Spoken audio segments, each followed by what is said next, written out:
കാസർകോട്ട് സൂര്യാഘാതമേറ്റ് 92കാരൻ മരിച്ചു. കയ്യൂർ വലിയ പൊയിലിൽ കുഞ്ഞിക്കണ്ണനാണ് മരിച്ചത്. ഉച്ചയ്ക്ക് 2:30 വീടിന് സമീപത്ത് വെച്ചാണ് സൂര്യാഘാതമേറ്റത്. ഷഫീഖ് നസറുള്ള ചേരുന്നു. ഷഫീഖ്, എന്താണ് സംഭവിച്ചത്? കാസർഗോഡ് കയ്യൂർ മുൾക്കോം വലിയ പൊയിലാണ് സൂര്യാഘാതമേറ്റ് വയോധികൻ മരിച്ചത്. 92 വയസ്സുള്ള കുഞ്ഞിക്കണ്ണൻ ആണ് മരിച്ചത്. ഇന്ന് ഉച്ചക്ക് 2:50 വീടിന് സമീപത്ത് നിൽക്കുകയായിരുന്നു.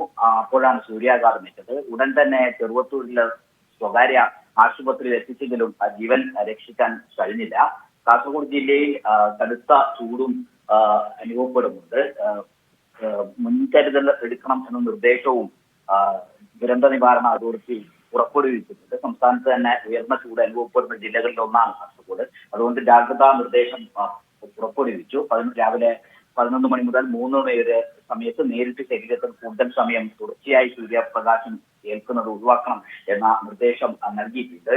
അതുപോലെ പരമാവധി വെള്ളം, ശുദ്ധജലം കുടിക്കണമെന്ന നിർദ്ദേശവുമുണ്ട്. ഇങ്ങനെ കടുത്ത ചൂട് അനുഭവിക്കുന്ന ഒരു പ്രദേശമാണ് കാസർഗോഡ് ജില്ല. കാസർഗോഡ് ജില്ലയിൽ കയ്യൂരിലുള്ള വലിയ പൊയിലാണ് ഇപ്പോൾ സൂര്യാഘാതം വെച്ചത്.